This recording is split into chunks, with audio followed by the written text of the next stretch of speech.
देख रहे हैं देश तक। आपके साथ मैं हूं चित्रा त्रिपाठी। आज की सबसे बड़ी खबर के साथ इस बुलेटिन की शुरुआत हम करने जा रहे हैं। हिंदुस्तान में कोरोना का कहर जारी है। पिछले 4 दिनों में देश में 1 लाख से ज्यादा कोरोना के केस सामने आए हैं।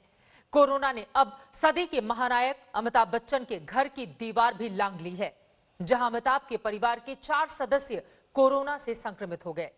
अमिताभ बच्चन अस्पताल में कोरोना से जंग लड़ रहे हैं। वहीं पूरा देश अब बिग बी और उनके परिवार के जल्द स्वस्थ होने की कामना कर रहा है। नमस्कार, मैं हूं अमिताभ बच्चन। घर में रहिए, सुरक्षित रहिए। देखिए, हम सब मिलकर नोवल कोरोना वायरस या कोविड-19 को फैलने से रोक सकते हैं। जिस कोरोना के खिलाफ पूरे देश को जागरूक बनाने के अभियान में महानायक अमिताभ बच्चन एक सेनापति की तरह डटे रहे। ताली थाली बजाकर डॉक्टर्स का सम्मान हो या फिर कोरोना से बचने के उपायों की बात, हर मंच से अमिताभ पूरे देश को सावधान रहने का संदेश देते रहे। आज खुद बिग बी को इस बीमारी ने अपनी चपेट में ले लिया है।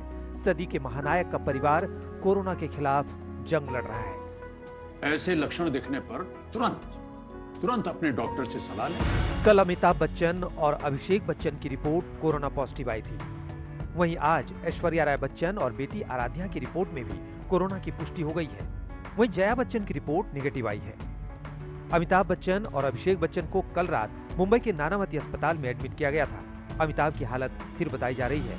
अमिताभ का ऑक्सीजन लेवल भी ठीक है। रात में 95 दर्ज किया गया था।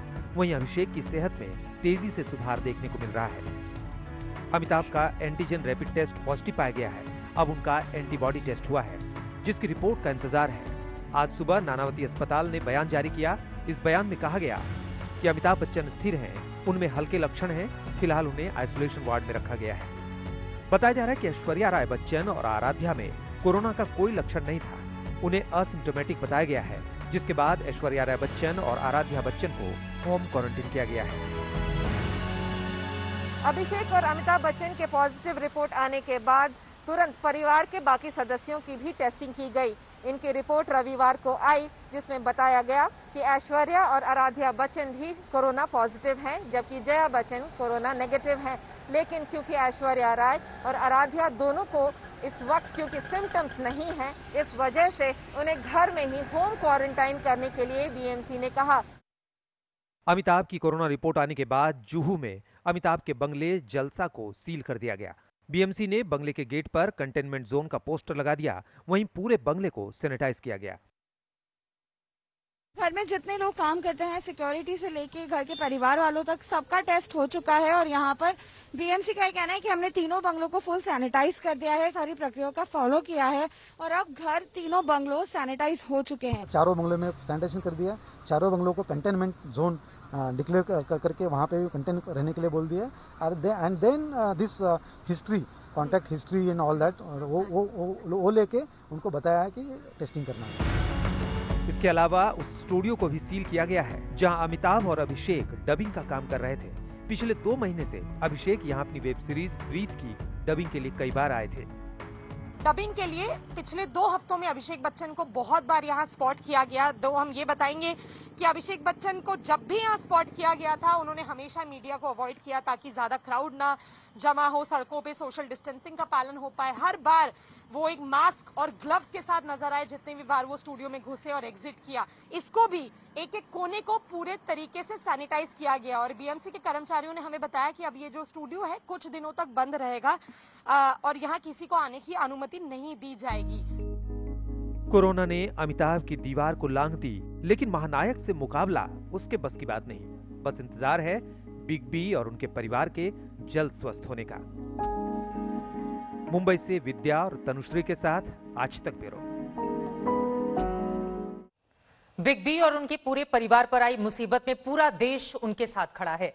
महानायक के लाखों फैंस उनके लिए दुआएं कर रहे हैं। कोई महामृत्युंजय जाप कर रहा है, तो कोई यज्ञ, तो कहीं कुरान का पाठ किया जा रहा है।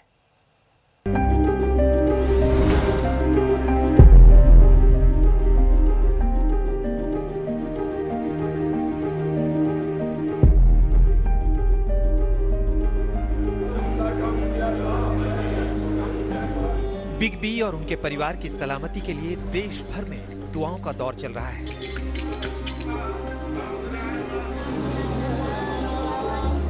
उनके प्रशंसक ईश्वर से प्रार्थना कर रहे हैं कि कोरोना से फाइट में बॉलीवुड के इस फाइटर को और ताकत मिले। उनका मनोबल इतना बुलंदी पर रहे कि इस लाइलाज बीमारी को जल्द से जल्द मात देकर वापस मनोरंजन की दुनिया में लौट आएं। मुंबई में फैंस ने महामृत्युंजय जाप कर बिग बी के जल्द स्वस्थ होने की कामना की।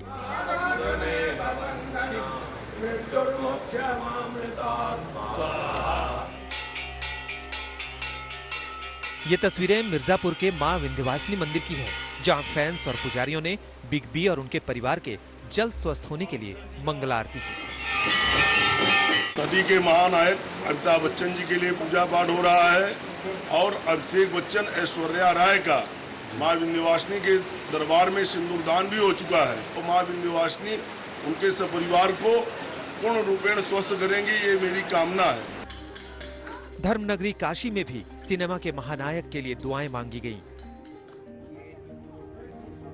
कोलकाता जैसा महानगर हो या फिर बाराबंकी और भीलवाड़ा जैसे छोटे शहर या फिर गांव और कस्बे, सभी जगह बिग बी के लिए दुआएं मांगी जा रही हैं। कहीं हवन हो रहा है तो कहीं मंत्र पढ़े जा रहे हैं। गोंदिया में तो फैंस ने महामृत्युंजय जाप शुरू कर दिया है। मुरादाबाद में बिग बी के फैंस ने कुरान पाठ किया और परवरदिगार से उनके जल्द सेहतमंद होने की दुआ मांगी। भुवनेश्वर में सैंड आर्टिस्ट मानस कुमार साहू ने खास अंदाज में एनिमेशन बनाकर अमिताभ बच्चन के जल्द स्वस्थ होने की प्रार्थना की। सदी के महानायक के साथ कई सुपर डुपर हिट फिल्में करने वाले वेटरन एक्टर धर्मेंद्र ने भी ट्वीट कर उनके जल्द स्वस्थ होने की कामना की। उन्होंने लिखा, अमित जल्द स्वस्थ हो जाओ। मुझे यकीन है कि मेरा छोटा बहादुर भाई 1 या 2 दिन में कोरोना को मात देकर वापस लौट आएगा। सुर साम्राज्ञी की लता मंगेशकर ने भी ट्वीट कर उनके जल्द ठीक होने की बात कही। आप और अभिषेक दोनों पर भगवान की कृपा होगी। आप जल्द स्वस्थ होकर घर आएंगे, ऐसा मेरा विश्वास है। हालांकि उनकी उम्र और पहले से लीवर की बीमारी की वजह से डॉक्टर थोड़ा चिंतित हैं। अमित जी क्योंकि 77 प्लस हैं, ओल्ड एज में क्योंकि इम्यूनिटी कम रहती है, क्योंकि अमित जी को माइस्थीनिया ग्रेविस नाम की एक बीमारी है और उसके लिए वो ऑलरेडी इम्यूनोसप्रेसेंट ले रहे हैं, पर वो जो बीमारी है काफ़ी हद तक ठीक है। अभी जो उनको हल्के सिम्टम्स हैं और मुझे लगता है कि उनका जो ऑक्सीजन का सैचुरेशन है वो भी काफ़ी ठीक है। लेकिन जिस तरीके से बार बार अमिताभ बीमारी को मात देकर वापस लौटे हैं, ऐसे में दुनिया भर में फैले उनके लाखों फैंस को भरोसा है कि हौसले और मानसिक ताकत के बूते इस संकट को भी बिग बी पार कर लेंगे।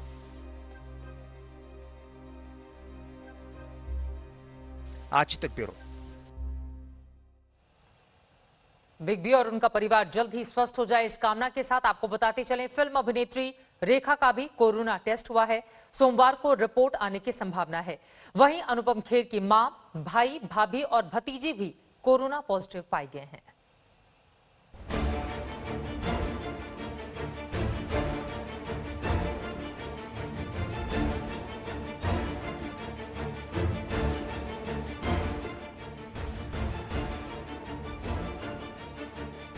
मशहूर अभिनेत्री रेखा का आशियाना एक वायरस की जद में आ गया है। बांद्रा के बैंड स्टैंड में सी स्प्रिंग्स नाम के इसी बंगले में रेखा रहती है।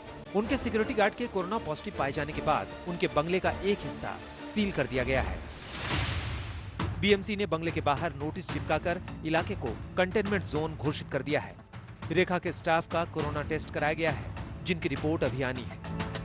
उधर अभिनेता अनुपम खेर का परिवार भी कोरोना की चपेट में आ गया है। उनकी मां और भाई समेत परिवार के 4 लोग कोरोना संक्रमित पाए गए हैं। उन्होंने वीडियो में बताया कि कुछ दिनों से उनकी मां दुलारी की तबीयत खराब थी, उन्हें भूख नहीं लग रही थी और वो सोती रहती थी। डॉक्टर की सलाह पर उन्होंने अपनी मां का ब्लड टेस्ट करवाया, जिसमें सब ठीक निकला। बाद में सीटी स्कैन करवाया गया, जिसमें टेस्टिंग के दौरान उनमें कोरोना के लक्षण मिले। अनुपम खेर के भाई राजू, भाभी और भतीजी वृंदा भी कोरोना संक्रमित पाए गए। हमने स्कैन करवाया जिसमें उनका कोविड पॉजिटिव माइल्डली निकला, तो जाहिर सी बात थी कि मैं और मेरा भाई उनके साथ थे, तो फिर मैंने भी अपना और राजू ने भी, मेरे भाई ने भी अपना सीटी स्कैन करवाया और जिसमें राजू माइल्डली पॉजिटिव निकले और मैं नेगेटिव। अभिनेता अनुपम खेर के मुताबिक उनके परिवार के जो सदस्य पॉजिटिव हैं, उनमें कोरोना के माइल्ड लक्षण हैं। गनीमत है कि अनुपम खेर वायरस के संक्रमण से बच गए हैं। उन्होंने लोगों को सलाह दी है कि लापरवाही न बरतें, अपने और अपने घर वालों की सेहत का ध्यान रखें। आज तक ब्यूरो। बच्चन परिवार के संपर्क में आने वाले कुल 54 लोगों की पहचान की गई है। 28 का कोरोना टेस्ट हुआ है। उम्मीद यही कि कल रिपोर्ट आ जाए, जिसके बाद ये पता चल पाएगा कि उनमें से बाकी सारे स्वस्थ हैं या कुछ संक्रमित हो गए हैं। इस बड़ी खबर पर रहेगी हमारी नजर। जैसे और जानकारी मिलेगी आज तक आप तक पहुंचाएगा। आगे बढ़ते हुए आज की बड़ी सियासी खबर राजस्थान लेकर चलते हैं, जहां पर सियासी घमासान के बीच इस वक्त की सबसे बड़ी खबर यह है, सीएम अशोक गहलोत और डिप्टी सीएम सचिन पायलट के बीच खींचतान को लेकर बैठकों का दौर जारी है। आज रात 9 बजे यानी कि 2 घंटे के बाद जयपुर में कांग्रेस के विधायकों की बैठक होनी है। सभी विधायकों को बुलाया गया है। वहीं कल सुबह एक राउंड की और बैठक होगी। उम्मीद की जा रही है कि इस बैठक में दिल्ली आए विधायक शामिल हो सकते हैं। वहीं आज शाम को दिल्ली से 3 विधायक वापस जयपुर लौटे हैं। दिल्ली गए विधायक सचिन पायलट के खेमे के बताए जा रहे हैं। अब राजस्थान में अपनी सरकार को क्या बचा पाते हैं, या फिर दो पायलट की सवारी जो कांग्रेस इस वक्त राजस्थान की कर रही है, किस दिशा में आगे बढ़ती है, ये अपने आप में बड़ा सवाल। बीजेपी पर पूरा का पूरा ठीकरा मरने की कोशिश मुख्यमंत्री की, लेकिन इन सब के बीच कांग्रेस पार्टी के भीतर ही सब कुछ ठीक नहीं है। कम से कम बार बार ये खबर इस बात की ओर इशारा करती है। सियासी संकट के बीच गहलोत की ताबड़तोड़ बैठक, क्या इस बैठक के जरिए अपनी सरकार के लिए सेफ्टी जोन में वो चले जाएंगे या फिर मुश्किलें उनकी बढ़ेंगी? कल सुबह 10:30 बजे भी विधायकों की बाकायदा बैठक बुलाई गई है। और इन सब के बीच आपको बताते चले, सोनिया गांधी के निर्देश पर कांग्रेस के बड़े नेता राजस्थान जाएंगे और वहां पर आपसी मतभेद को दूर करने की कोशिश की जाएगी। दरअसल एसओजी का नोटिस मिलने से पायलट का खेमा नाराज है। एसओजी नोटिस आने से नाराज है पायलट का खेमा। इसी वजह से अब उस नाराजगी को दिल्ली आकर दर्ज किया गया और इन सब के बीच अब दिल्ली के कांग्रेसी नेता बड़े पहुंचेंगे राजस्थान, जो कोशिश करेंगे कि वहां पर आपसी मतभेद जो पायलट खेमे और अशोक गहलोत के बीच है उसको दूर कर लिया जाए। लेकिन क्या इसमें कामयाबी मिलेगी? आज रात 9 बजे महत्वपूर्ण बैठक होने जा रही है। माना जा रहा है कि उस बैठक में सचिन पायलट शामिल हो सकते हैं। ये रिपोर्ट देखिए। युवा और अनुभव के जिस बिगड़े तालमेल ने मध्य प्रदेश में कमलनाथ सरकार को सत्ता से बाहर कर कमल खिलाया था, राजस्थान भी अब उसी ट्रैक पर जाता दिख रहा है। सीएम अशोक गहलोत और डिप्टी सीएम सचिन पायलट के मतभेद के बीच कांग्रेस में सियासी संकट खड़ा हो गया है। कल देर रात तक चली कांग्रेस की बैठक के बाद अशोक गहलोत ने कांग्रेस के सारे विधायकों को जयपुर आकर मिलने के लिए कहा, जिसके बाद सुबह से ही विधायकों के आने का सिलसिला जारी है। आज रात 9 बजे एक बार फिर गहलोत ने मौजूदा हालात को लेकर पार्टी की बैठक बुलाई है। बीजेपी का राष्ट्रीय नेतृत्व क्यों चुप बैठा है? वो बोले कि हमने एमपी में जो काम किया वो राजस्थान में हम करने नहीं जा रहे हैं। तो आपने माहौल तो राजनीति को बदनाम करने का, राजनीति में तोड़फोड़ का माहौल तो बीजेपी ने शुरू किया है, इसीलिए तो ये सारा का सारा झंझट क्रिएट हुआ है। उधर सचिन पायलट ने भी सरकार के खिलाफ बगावती बिगुल बजा दिया है। सूत्रों की माने तो सचिन पायलट अपने कुछ विधायकों के साथ दिल्ली में है। हालांकि अभी तक उनके आला कमान से मिलने की कोई खबर नहीं आई है। वहीं खबरें आ रही हैं कि दिल्ली गए 3 विधायक वापस जयपुर आ चुके हैं। एक और सचिन पायलट के ग्रुप का आरोप है कि पार्टी में उन्हें अहमियत नहीं दी जा रही। वहीं गहलोत का आरोप है कि वो बीजेपी के आलाकमान के संपर्क में है। आज तक से बातचीत में भी सीएम गहलोत ने पार्टी में मतभेद होने की बात स्वीकार की है। मैं क्योंकि चीफ मिनिस्टर हूँ, वो मेरे डिप्टी चीफ मिनिस्टर हैं, नौजवान है, मेरा बहुत स्नेह उनके प्रति है। और राजनीति में मतभेद होना कोई बहुत बड़ी बात नहीं है। किस पार्टी मतभेद नहीं होते हैं, मतभेद चलते रहते हैं।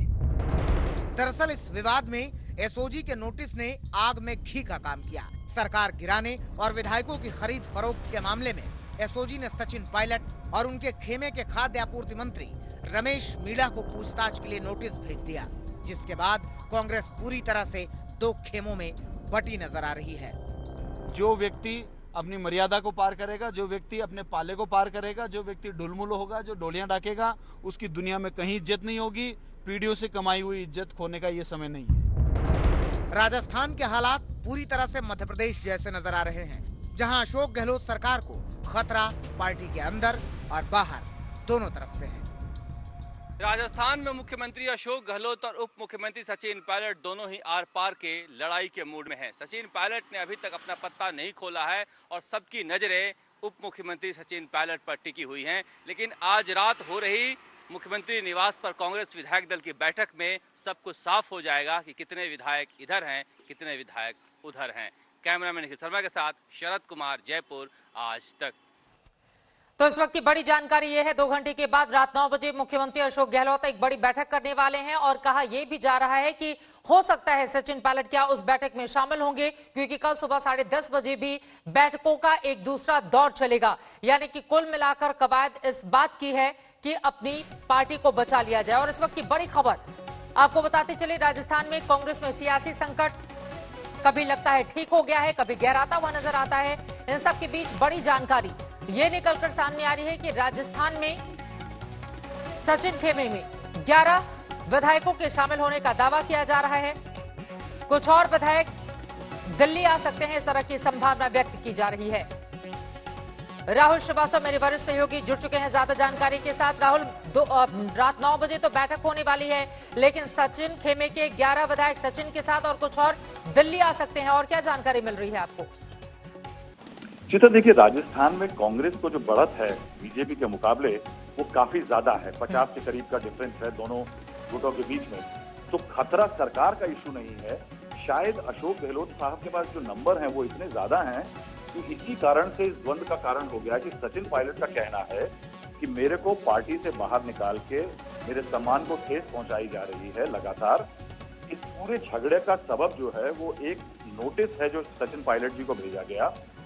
राजस्थान में राज्यसभा चुनाव के दौरान कोचिंग के आरोप लगे थे कि दल बदली के आरोप लगे थे। उसमें एक एसओजी की एक कंप्लेंट रजिस्टर हुई। उसके तहत सचिन पायलट को जो नोटिस भेजा गया है कि अपना बयान दर्ज कराइए, उसमें सिर्फ कॉन्स्पिरेसी का चार्ज नहीं है, उसमें सेडिशन का चार्ज है, देशद्रोह का चार्ज लगा है। सचिन पायलट के गुट का कहना है कांग्रेस में कि एक उप मुख्यमंत्री को किसी मामले में सेडिशन का चार्ज लगाना, खासकर जब कांग्रेस अपने मैनिफेस्टो में कह चुकी थी कि देश में सेडिशन चार्ज हटा दिया जाना चाहिए, ये एक बहुत बड़ी अति की जा रही है।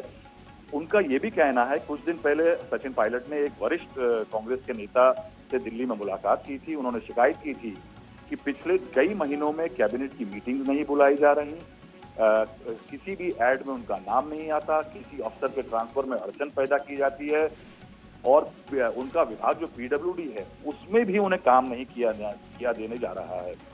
इसको लेकर के सचिन पायलट शायद अब एक आर पार की लड़ाई लड़ रहे हैं। शायद वो सरकार नहीं गिरा पाएंगे नंबर्स लाके, क्योंकि तमाम नंबर्स इस समय ठीक है। ये बहुत महत्वपूर्ण बात आपने कही है। मैं दोबारा आपका रुख करूंगी। शरद इस वक्त मेरे सहयोगी जयपुर से जुड़ चुके हैं। शरद, सचिन पायलट खेमा तो नाराज है, ऐसा लग नहीं रहा कि फिलहाल दिल्ली आने के बावजूद कुछ जो माहौल गर्म था उसमें कोई ठंडक पड़ी है। अब कैसे बचाएंगे अपनी सरकार अशोक गहलोत? चित्रा में मुख्यमंत्री निवास में मौजूद हूं। जयपुर में मुख्यमंत्री निवास में देखा जा सकता है कि जो विधायक 3 दिल्ली गए थे, सामने बैठे हैं रोहित वोरा, दानिश सबरार और चेतन टूडी। इन तीनों विधायकों को यहाँ पर मुख्यमंत्री निवास में अशोक गहलोत के यहाँ परेड कराई जा रही है कि देखिए सचिन पायलट के जो दोस्त थे वो हमारे खेमे में लौट आए हैं। मुख्यमंत्री निवास में प्रेस कॉन्फ्रेंस चल रही है और ये कहा जा रहा है कि सचिन पायलट से राहुल गांधी ने बात कर ली है और चार्टर्ड प्लेन से या किसी भी तरह से उनको आज रात को लाने की यहाँ व्यवस्था की जा रही है। रोड से किसी भी तरह से अब जाकर पूरा जो कांग्रेस का आला कमान है वो सक्रिय हुआ है और लगातार नेता सचिन पायलट से अब संपर्क कर रहे हैं और कोशिश कर रहे हैं कि सचिन पायलट को लेकर किसी भी तरह से रात 9 बजे और कल सुबह 10:30 बजे शरद जो मीटिंग होने वाली है उसका एजेंडा क्या है? क्या उसमें सचिन पायलट भी शामिल होंगे? देखिए, रात 9 बजे की मीटिंग में इनकी कोशिश है कि ऐसा अब तस्वीर न जाए कि सरकार अल्पत में आ चुकी है, क्यों कहा जा रहा है कि सचिन पायलट के साथ 17-18 विधायक हैं, को कह रहा है 20-22 विधायक हैं। तो अभी जो 9 बजे की बैठक है उसको अनौपचारिक कर दिया गया है। कोशिश की जा रही है कि सचिन पायलट को यहाँ लाया जाए और उसके बाद 10:30 बजे विधायक दल की बैठक करके ये दिखाया जाए कि पूरी तरह से कांग्रेस एक है। अब कांग्रेस में एक फायर फाइटिंग चल रही है जिसमें किसी भी तरह से अब जाकर सचिन पायलट को मनाने की कोशिश की जा रही है। उसी कड़ी में ये सचिन पायलट के तीनों दोस्त आपको मुख्यमंत्री निवास में यहाँ सामने दिख रहे हैं, जहाँ पर प्रेस कॉन्फ्रेंस कराई जा रही है और कहा जा रहा है कि हम कांग्रेस में हमारी आस्था है।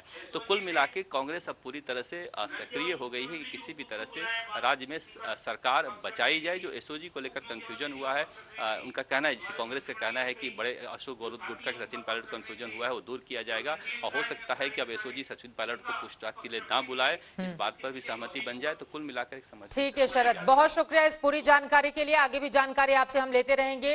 अब महत्वपूर्ण सवाल यही खड़ा हो रहा है कि सरकार का पायलट आखिर कौन हो?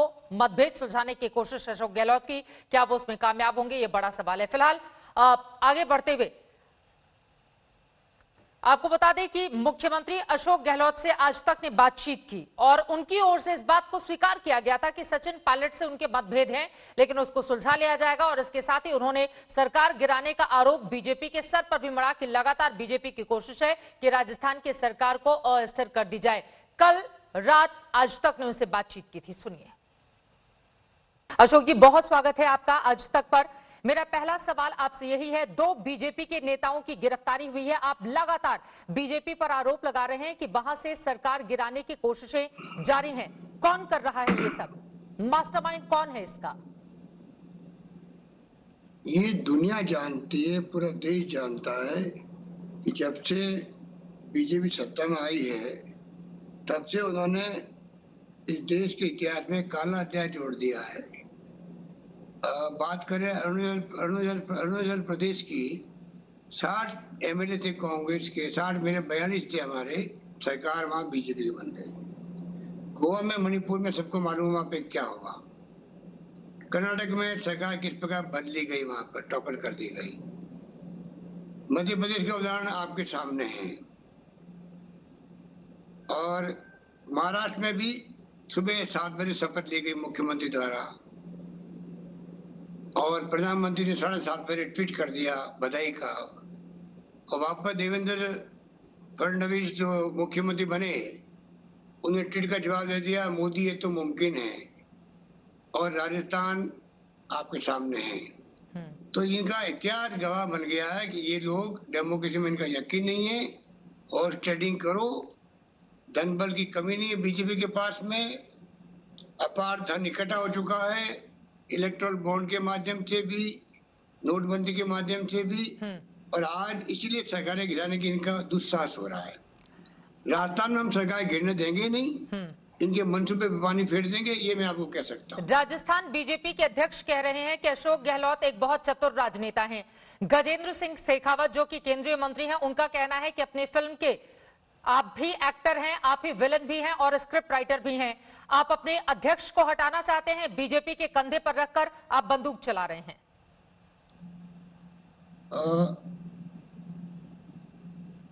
हमारे पूनिया साहब, सतीश पूनिया साहब, गजेंद्र शेखावत साहब ने जो कॉम्प्लीमेंट मुझे दिए हैं, उसके लिए मैं उनका आभारी हूँ। कोई किसी के कंधे पर रख के बंदूक नहीं चलाई जाती है। बीजेपी के नेताओं के इशारे पर राजस्थान के नेताओं पे होड़ मची हुई है। अपने नेताओं को, जो केंद्रीय नेता है, उनको खुश करने की होड़ मची हुई है। इसलिए बढ़ चढ़ करके हिस्सा ले रहे हैं, संपर्क कर रहे हैं विधायकों से, हॉर्स ट्रेडिंग में मदद कर रहे हैं। और पूरा खेल चल रहा है राजस्थान के अंदर, लंबे अरसे से चल रहा है और राजस्थान की जनता समझ गई है।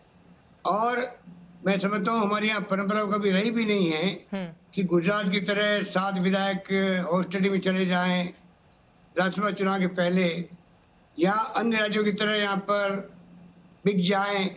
राजस्थान के कोई विधायक बिकने वाले नहीं हैं। इनके मंसूबे पे पानी फिर जाएगा, मैं आपको कह सकता हूँ। अशोक जी, जो कथित टेप सामने आया है उसके जरिए इस तरह की बात निकल रही है कि आपके और उप मुख्यमंत्री के बीच सब कुछ राजस्थान में ठीक नहीं चल रहा है। इस बात में कितनी सच्चाई है?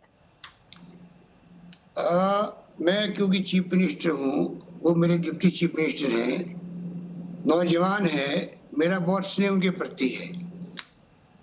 और राजनीति में मतभेद होना कोई बहुत बड़ी बात नहीं है। किस पार्टी मतभेद नहीं होते हैं, मतभेद चलते रहते हैं।